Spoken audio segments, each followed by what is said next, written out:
ವೀಡಿಯೋನ ಪೋಸ್ಟ್ ಮಾಡ್ತಾ ಇರಲಿಲ್ಲ. ಇನ್ಮೇಲೆ ಆದಷ್ಟು ವೀಡಿಯೋಗಳು ಪೋಸ್ಟ್ ಮಾಡೋಕ್ಕೆ ಶುರು ಮಾಡ್ತೀನಿ. ಬನ್ನಿ ಈಗ ರವೆ ಇಡ್ಲಿ ಹೇಗೆ ಮಾಡೋದು ಅಂತ ನೋಡೋಣ. ಸ್ಟವ್ ಹಚ್ಕೊತಾ ಇದ್ದೀನಿ, ಬಾಣಲಿ ಇಟ್ಟು.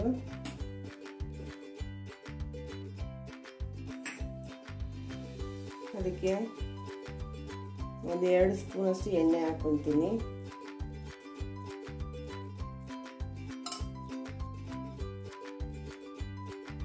ಎಣ್ಣೆ ಹಾಕ್ಕೊಂಡು ಸ್ವಲ್ಪ ಸಾಸಿವೆ,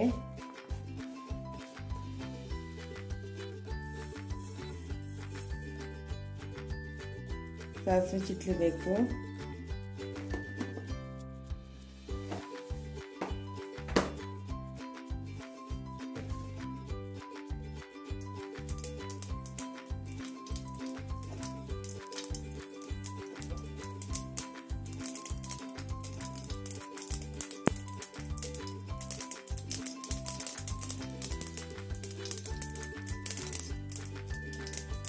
ಇದಕ್ಕೆ 1 ಸ್ಪೂನಷ್ಟು ಕಡಲೆಬೇಳೆ, 1 ಸ್ಪೂನಷ್ಟು ಉದ್ದಿನಬೇಳೆ ಹಾಕಿ ಲೋ ಫ್ಲೇಮಲ್ಲೇ ಹುರಿಬೇಕು.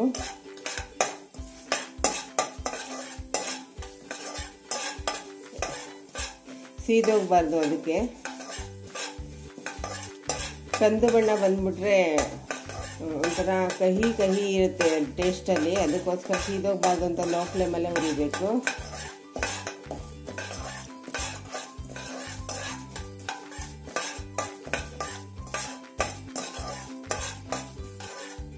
ಸ್ವಲ್ಪ ಕೆಂಪು ಬಣ್ಣ ಬರೋವರೆಗೂ ಹುರಿಬೇಕು.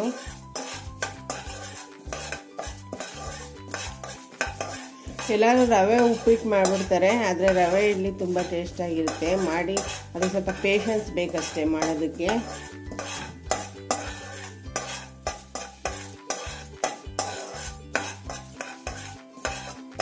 ಇದು ಘಮ ಬರ್ತಾ ಇದೆ.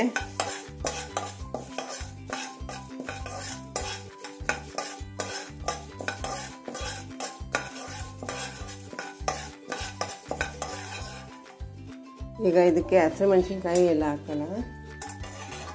ನೋಡಿ 4 ಹಸಿಮೆಣಸಿನ್ಕಾಯಿ ತಗೊಂಡಿದ್ದೀನಿ. ಇದನ್ನ ಹುರ್ಕೊಳ್ಳೋಣ.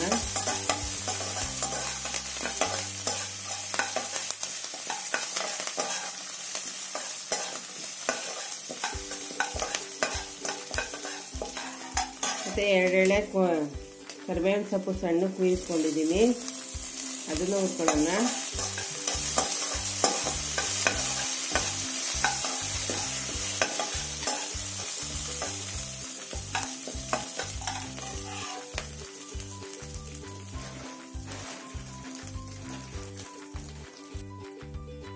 ನೋಡಿ ವೀಕ್ಷಕರೇ, ಇದರಲ್ಲಿ 1 ಕಪ್ಪು ಸಣ್ಣದು ರವೆ ತಗೊಂಡಿದ್ದೀನಿ. ಸಣ್ಣದ ರವೆ ಅಂದರೆ ಉಪ್ಪಿಟ್ಟು ರವೆ, ಸೂಜಿ ರವೆ ಅಂತಾರಲ್ಲ ಅದು, ಉಪ್ಪಿಟ್ಟು ಮಾಡೋದು.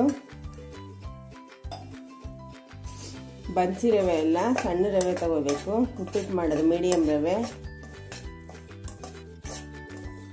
ಇದನ್ನ ಹೀಗೆ ಹುರಿತಾ ಇರಬೇಕು. ಸ್ವಲ್ಪ ಸ್ಮೆಲ್ ಬರೋವರೆಗೂ ಹುರ್ಕೋಬೇಕು.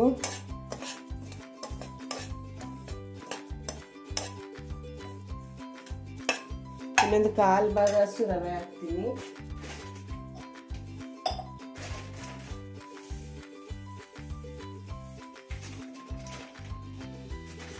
ನೋಡಿ 1/4 ಅಷ್ಟು ಹಾಕ್ತಾ ಇದ್ದೀನಿ.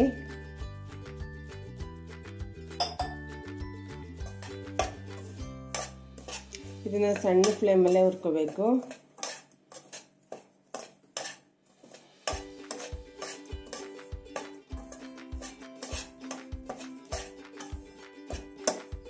ಈಗ ಇದಕ್ಕೆ ಕೊತ್ತಂಬರಿ ಸೊಪ್ಪು ಹಾಕ್ತೀನಿ.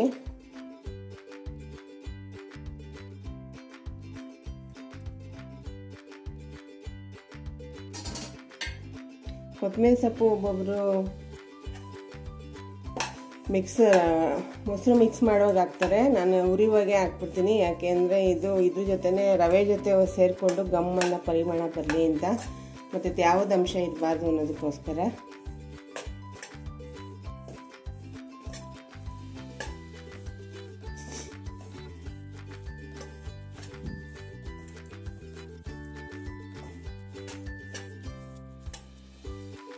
ರವೆ ಹುರಿತಾ ಇದ್ದೀನಿ.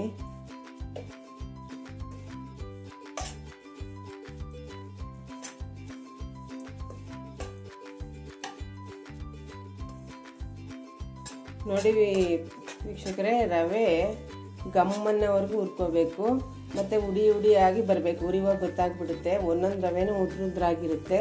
ಈ ಥರ ಗಮ್ಮನ್ನುವರೆಗೂ ಹುರ್ಕೋಬೇಕು. ಇದಾಗಿದೆ, ಸ್ಟವ್ ಆಫ್ ಮಾಡ್ತೀನಿ.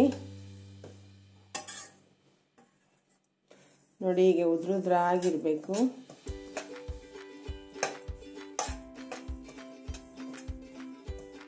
ಇದಾಗಿದೆ, ಸ್ಟವ್ ಆಫ್ ಮಾಡ್ತೀನಿ. ಇದು ತಣ್ಣಗಾಗಲಿ, ನಂತರ ಒಂದು 10 ನಿಮಿಷ ಬಿಟ್ಕೊಂಡು ಇದನ್ನು ಮೊಸರಲ್ಲಿ ಮಿಕ್ಸ್ ಮಾಡೋಣ. ನೋಡಿ ಫ್ರೆಂಡ್ಸ್, ಇದರಲ್ಲಿ 1/4 ಕಪ್ಪಷ್ಟು ರವೆ ತೊಗೊಂಡಿದ್ದೆ, ಅಷ್ಟೇ ಮೊಸರು ಹಾಕ್ತೀನಿ. ಗಟ್ಟಿ ಮೊಸರು ಹಾಕಬೇಕು. ನೋಡಿ, ಮೊಸರು ಹಾಕ್ತೀನಿ, ಇನ್ನು 1/4 ಕಪ್ ಹಾಕ್ತೀನಿ.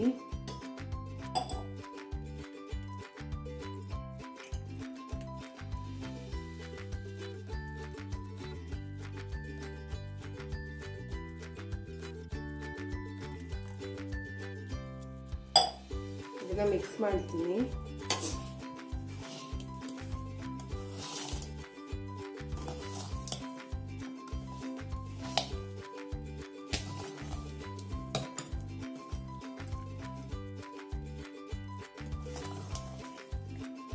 ಮತ್ತೆ ಇದಕ್ಕೆ 1/4 ಕಪ್ಪಷ್ಟು ನೀರು ಹಾಕ್ತೀನಿ. ಎಷ್ಟು ಮೊಸರು ಹಾಕ್ತೀವೋ ಅಷ್ಟೇ ನೀರು ಹಾಕಬೇಕು.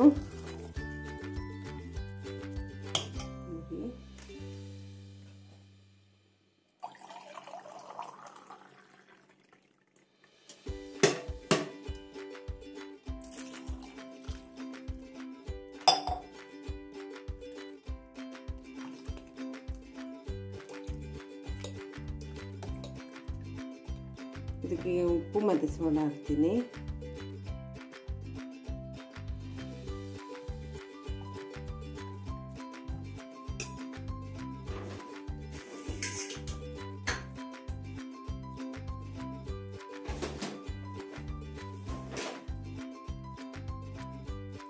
ಒಂದು ಚಿಕ್ಕ ಚಮಚದಷ್ಟು ಉಪ್ಪು ಹಾಕ್ತೀನಿ.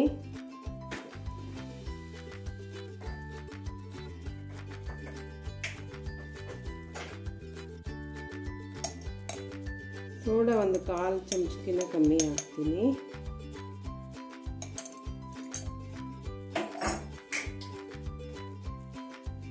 ಈಗ ಇದನ್ನು ಚೆನ್ನಾಗಿ ತಿರುಗಿಸಿ 10 ನಿಮಿಷ ಮುಚ್ಚಿಟ್ಬಿಡೋಣ.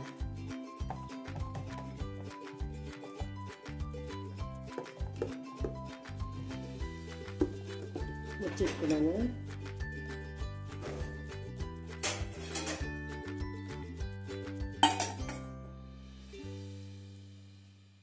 ನೋಡಿ ಸ್ನೇಹಿತರೆ, ಇಡ್ಲಿ ಹಿಟ್ಟು ಈಗ ಒಂದು ಅದಕ್ಕೆ ಬಂದಿದೆ, ಗಟ್ಟಿಯಾಗಿದೆ. ಮೊಸರು ಮತ್ತು ನೀರು ಹಾಕಿರೋದು, ಇದಕ್ಕೆ ಸೋಡಾ ಮತ್ತು ಉಪ್ಪು ಹಾಕಿ ಮಿಕ್ಸ್ ಮಾಡಿದ್ದೀನಿ. ಈಗ ಇಡ್ಲಿ ಇಟ್ಕೊಳ್ಳೋಣ. ನೋಡಿ ಎಂತಕ್ಕೆ ಬರಬೇಕು,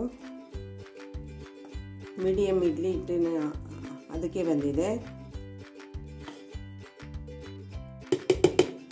ಈಗ ಇದಕ್ಕೆ ಬಿಸಿನೀರು ಕಾಯ್ತಾ ಇದೆ. ಇಡ್ಲಿ ಪಾತ್ರೆಯಲ್ಲಿ ಎಣ್ಣೆ ಹಚ್ಚಿ ಇಡ್ಲಿ ಪಾತ್ರೆ ಇಟ್ಕೊಳ್ಳೋಣ, ಸ್ಟ್ಯಾಂಡ್ಗಳು.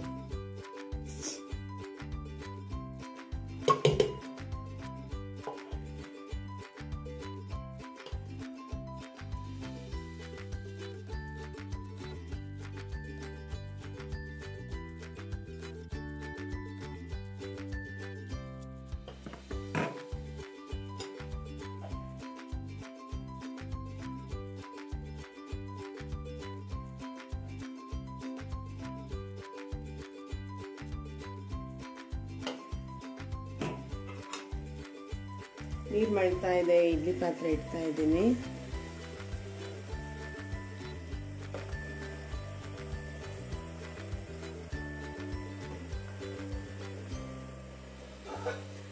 ಇದು ಒಂದು 8 ರಿಂದ 10 ನಿಮಿಷ ಬೆಂದರೆ ಸಾಕು. ನೋಡಿ ಸ್ನೇಹಿತರೆ, 10 ನಿಮಿಷ ಬೇಯಿಸಿದ್ದೀನಿ. ಇದು ಬೆಂದಿದೆ. ಕರೆಕ್ಟ್ 10 ನಿಮಿಷ ಟೈಮ್ ಇಟ್ಕೋಬೇಕಷ್ಟೆ. ಜಾಸ್ತಿನೂ ಬೇಯಿಸಬಾರ್ದು, ಕಮ್ಮಿನೂ ಬೇಯಿಸಬಾರ್ದು. ನೋಡಿ, ಸ್ಮೂತಾಗಿ ಚೆನ್ನಾಗಿ ಬೆಂದಿದೆ.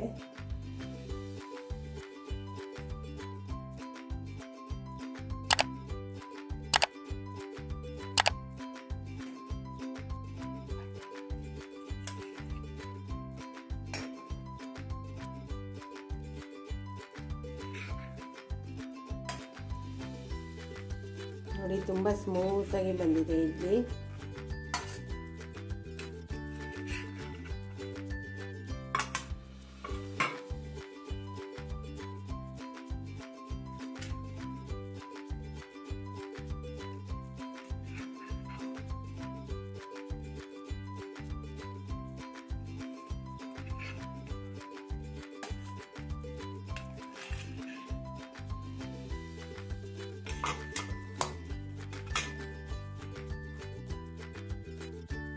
ನೋಡಿ ಸ್ನೇಹಿತರೆ, ನಮ್ಮ ಮನೇಲಿ ರವೆ ಇಡ್ಲಿ ಜೊತೆ ಚಟ್ನಿ ಮಾಡಿದ್ದೀನಿ, ತೆಂಗಿನಕಾಯಿ ಚಟ್ನಿ.